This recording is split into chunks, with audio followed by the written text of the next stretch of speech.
The state of VR is pretty strong right now. Customers are spoiled for choice between Oculus Rift, HTC Vive, and PlayStation VR. Headsets are even getting cheaper and more portable thanks to products like the Oculus Go, which offers untethered VR for as little as $200. It's easy to forget that just a few years ago, we were all talking about a different form of low-cost VR. Remember Google Cardboard? Those headsets were everywhere. You get them in the mail, at events, or even packaged with your daily newspaper. And though companies have largely moved on, one company that hasn't forgotten that initial promise of a cardboard headset is Nintendo. It recently expanded its Labo line with a series of VR projects for the kids, though adults might find some delight in it as well. I know I certainly did.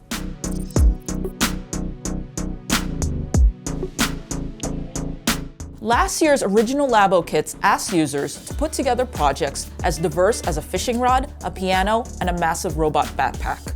The first set was literally called a variety kit because the idea was to introduce the concept of cardboard accessories and get people used to the potential of the entire Labo system.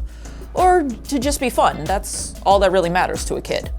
The Labo VR Kit is still pretty diverse, but every project is specifically designed around virtual reality. There's a headset, of course, but it's accompanied by a series of accessories that you assemble that all attach to it in some way. That headset? It's big and chunky, bigger than Google Cardboard, but also sturdier and more comfortable too. It fits over my glasses just fine, and even does a decent job of blocking out light. It needs to be big though, because it has to support an undocked Switch console and 2 Joy-Cons. And you need to be able to attach any of the accessories to it, which all have a nifty little slot on their backsides to slide the headset into. If you owned one of the previous Labo kits, you know what to expect when you put the game cartridge into your Switch. If you're a first-timer like me, that's fine too. The directions for each project are pretty simple and clear. I've put together a lot of STEM kits designed for kids and been frustrated by bad or vague directions, and this was the complete opposite of that. In fact, I found it to be too simple sometimes, as the game took too long to explain each step of the process, and I found myself screaming, "Get on with it!" But it's perfect for kids. And while my colleague Devindra spent over 20 grueling hours assembling the first 2 kits, the construction time for all the VR projects combined clocked in at about half that, 10 hours or so. But let's be honest here. You're probably not watching this because you want to hear how long the kits take to put together or how fun it is. You want to know how good the VR experience is. And it's as good as the 720p display on the Switch is going to give you. It's clear, though still pretty artificial looking. Your biggest issue is going to be keeping the lens clean as you switch the various accessories in and out, as they're prone to leaving a lot of cardboard dust behind. If you can't stand the smell of cardboard, this is not the VR setup for you. But if you can tolerate the smell and feel, there are 5 different projects in addition to the headset to contend with. The first of the accessories is a camera that, once assembled, lets you take pictures of fish in an underwater VR environment. Remember Pokemon Snap? The ocean camera game is like that, where you're trying to achieve certain objectives with your photography. It's fun, as is the camera itself. It has a lens in the front that you actually turn to zoom in and out, and a little gear inside that even makes it click. It's fun to put it together, but even more fun to hold and play with. The camera was my personal favorite of the projects. 2 of the projects are animal-based, an elephant and a bird. The elephant sort of looks like a mask that you clip onto the headset, and the trunk is held together by rubber bands. I found it to be fiddly and not all that fun to handle once completed, but it does let you play a drawing mode that is quite immersive, where you paint in the air in front of you. I drew pictures and signed my name, and by moving my arm further away from my body, my creations had actual 3D depth to them. While putting together the bird isn't a lot of work, playing with it is. You need to pump the wings constantly to stay airborne and gain altitude. And, while it was a lot of fun, my hands got tired pretty quickly. Doubly so if you add in the foot pedal, which speeds you up in the game while blowing you with cool air in the real world. It really adds to the immersion level of the VR experience. I really hope to see more games that make use of this accessory, especially as it's such a big, sturdy piece that's going to end up taking up a lot of room in your house. And then there's the blaster. It's the most complex of the projects, with 6 phases of construction. It takes a while to build, and you'll need to clear a lot of space to do it. Basically, it's a huge pain in the ass. But oh man, is it worth it. If you've ever built a toy gun out of cardboard tubes as a kid, this is the project for you. It has sliding parts. You have to cock it to load it.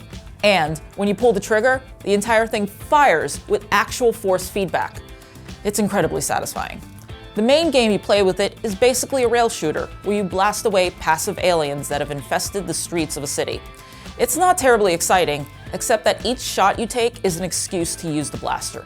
So yeah, I loved it.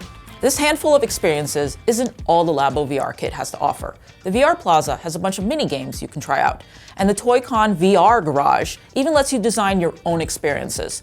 But Nintendo fans will probably be the most interested in what the VR headset can do for their favorite franchises. The company just released VR updates for its biggest and best titles, Legend of Zelda Breath of the Wild and Super Mario Odyssey. They were released as free downloads on April 25th. Are they any good? Well, they're better than the Virtual Boy at least.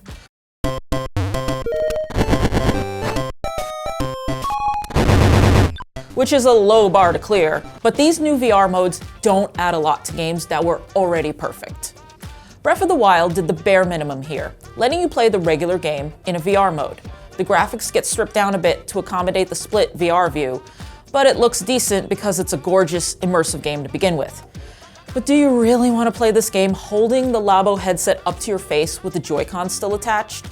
There's also VR sickness to contend with. This is a game where you're going to be looking around a lot, with graphics that are subpar compared to high-end headsets that still haven't completely conquered the issue. There's a reason Nintendo reminds you to take regular breaks on this thing. Super Mario Odyssey put a little more effort into its VR offering, with 3 new levels to play in the Hat Kingdom, the Seaside Kingdom, and the Luncheon Kingdom. They're smaller versions of the worlds since you, the player, will only see them from a fixed spot in the center of each board. That's right, you don't get to follow Mario around, searching caves and climbing trees in search of stars. You simply direct Mario around, watching him get smaller as he runs further away from you. It's tricky and frustrating, given that one of the major draws of any Mario game is exploration. Rather than immersing me more fully in Mario's adventure, I felt even more removed from it. The disappointment of these initial VR experiences doesn't mean Labo VR is a failure though, far from it. While it will never compete with the likes of PlayStation VR, it doesn't really have to because it's presenting a distinctly different type of play experience. The construction of the headset and its accessories are part of the package, and those are a lot of fun, and a distinct step up from previous Labo kits in the process. But if you are interested in it as a VR experience, I'd recommend getting the cheaper starter kit, which only comes with the headset and the blaster, which was the best project anyway.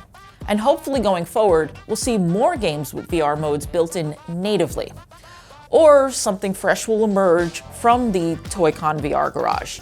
But for now, I just enjoy it for what it is, and won't hold my breath waiting for Nintendo's VR revolution.